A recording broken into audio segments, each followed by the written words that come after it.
Thank you, Dr. Peterson, for being here. I'm a huge fan. I've seen you on YouTube a lot. I spent hours watching you. I just want to say I'm thankful that you came here. My question to you is, you're very familiar with the Bible, I'm sure. I've seen a lot.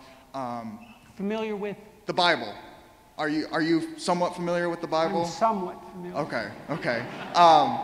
My question to you is, what would be like your favorite passage in the Bible, and how has that helped you in your career, in your life, in your personal life, and how has that helped you to motivate you to continue what you do? Because obviously you need a lot of bravery, and the Bible has a ton of bravery. I think of like the judges in the Old Testament who helped Israel to get through those dark times. I think of Jesus, and even Paul in some sense, who faced the tyrannical Roman government from stamping out Christianity. Do you understand my question? What is truth? Well, I'm a believer. I would say Jesus is the truth. That's the phrase. That's Pontius Pilate's question to Christ. What is truth? Yeah, that's my favorite line. You have a follow-up question? No.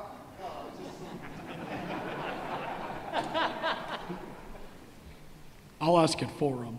Why? Why is that your favorite passage?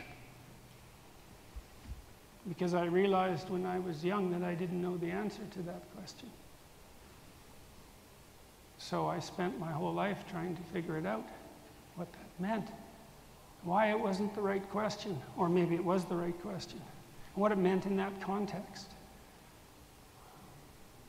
You know, when I first talked to Sam Harris, all we did for 2 hours was argue about the definition of truth. You know, and it was necessary. It wasn't the most elegant conversation, I wouldn't say, and I was trying to prove something harder than I should have been instead of listening and asking questions, which is what I should have done, but it's a fundamental question, so. Dr. The Peterson. truth is what sets you free. And that's what the truth is. I want to let you know that I have a lot more respect for you than I did when I walked in here after seeing the level of honesty and vulnerability that you displayed in your speech. 7 months ago in an interview with Jonathan Pageu, you broke down into tears and stated that you believe the story of Christ is real, that it is undeniable, and that he is the ultimate example of the union between the physical and spiritual worlds. So my question to you is, when can we expect your conversion to the faith? Or will you continue to talk about what you know to be the truth and speak of biblical knowledge, knowledge of what is sacred, knowledge of the truth, under the tarp of your evolutionary humanism? That's not a question. That's a trap. And my answer to that is, I did the best I could in that interview. And I mean that literally. That was the best I could do. There isn't anything past that. Not yet. It's as far as I've gotten. It's as much as I can say. And when people ask me what I believe, I say, what do you mean by believe? So I ask you that. Thank you. No problem. Thank you, Dr. Peterson, for being here. Thank you for making this the first school you've chosen in 2.5 years. I'm honored, certainly. I've written my question down so I could formulate it better. I've had many people come to me asking for advice. I'll post online about, me being here for anyone should they need someone to vent to or someone to just talk to. And even sometimes I won't know what to do or say, and I will feel bad for it. And many people I've talked to have ruled therapy out, and I understand this may be a case-by-case basis, but is there anything you can recommend I do or say to help in more of a general sense? Or is it just listen as you... There's no just listening. The better you are at listening, the better that will work.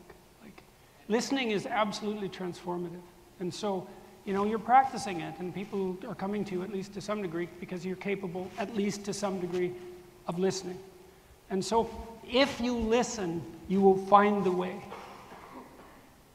So, and then it is a case-by-case basis at that point, but that's okay, because if you listen, you'll find out the case-by-case way.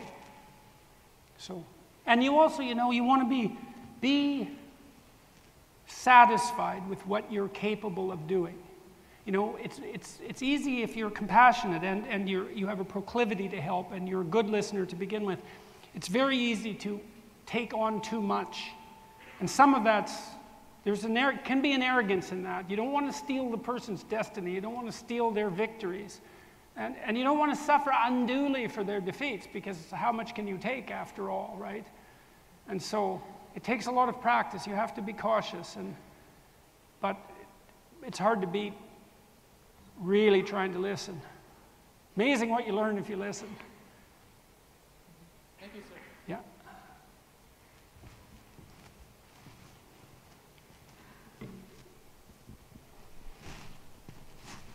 Dr. Peterson, you champion free speech, denounce identity politics, and are being hosted tonight by the Open Discourse Coalition. My question is, should we platform those who not only hate our values and ideas, but would not hesitate to destroy everything we hold dear? And possibly furthermore, maybe a simpler take, how would you engage in a fruitful discussion with someone who disagrees on basic moral issues such as the nuclear family, the existence of the nuclear family? Okay, well, there's a lot in that question. I mean, that's the thing about questions, is that they contain the desired answer so often. Well, you shouldn't platform someone who desires the destruction of everything you hold sacred. I mean, that'd be like inviting Satan himself onto the stage, you know, but probably that isn't who you're considering platforming or not. So, you know, I would point to an error in the formulation of the first part of that question, because it had the presumptions in it that compelled a particular kind of answer. And so that's a technical issue about questions. The second part, I'm sorry, you'll have to tell me the second part again. How would you go about engaging in a fruitful discussion with someone who disagrees on basic moral issues? Well, they're pretty interesting if they disagree. It's like, you don't think that, why not? Well, that's the opening to a great conversation, assuming that neither party's lying. You know, I mean, you talk to someone who agrees with you, well, then you get a pat on the back because what you know is right as far as it's reflected in them, but you don't learn anything. And maybe you don't need to learn everything because you're already in paradise, you know, so good for you. But otherwise, listen, ask questions too. That's the most effective, even as a, let's say as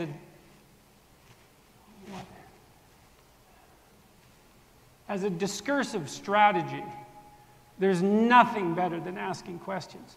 You know, and especially if it's motivated by genuine interest. It's like, well, why do you believe that? Oh, and there's a bunch of questions in that. Do you actually believe that? Is that something that just someone told you? Are you believing that for reasons that you're not revealing? Are other beliefs that you cherish for reasons we don't know dependent on that belief? Are you parroting something that someone you admire said and you haven't thought through? All of that's part of the landscape of questioning if you're talking to someone who actually has a different opinion than you. And you need a certain detachment as well. So part of it is apprehension of your own ignorance. They might know something, even if 95% of what they know isn't, or what they say isn't acceptable to you. 5% might be gold. That's not none. If you can get that gold, well, that's what you do when you read a novel or any work critically. No to the chaff, yes to the wheat. Well, that's what you do in a discussion. You know, it's much better if you can manage that than to attempt to win. Now, I know there's place for debate, you know, and victory, but generally speaking, that's a lower level of discourse than questioning. And you can get so far with questions. You point out logical contradictions. You said this 15 minutes ago, but now you say this, and as far as I can see, those aren't commensurate. Am I misunderstanding, or how do you reconcile the difference? I did that as a clinical practitioner quite constantly when I was listening. It's like, well, you said this 10 minutes ago, and now you're saying this, and they seem opposite. It wasn't a rejecting judgment, although it was a judgment. How do you reconcile that? Well, if it was in fact contradictory, it meant they were trying to act out or perceive two incommensurate, two at least 2 things that were incommensurate. You can't do that. That's definitely a place for psychological distress. And so becoming a good questioner, that's really effective. So I think it may be that all good things come to an end, but we actually have a book signing period that's coming up now, and so I think we probably need to cut the questions off. But thank you so much, Dr. Peterson. Thank you for the invitation. Thank you all.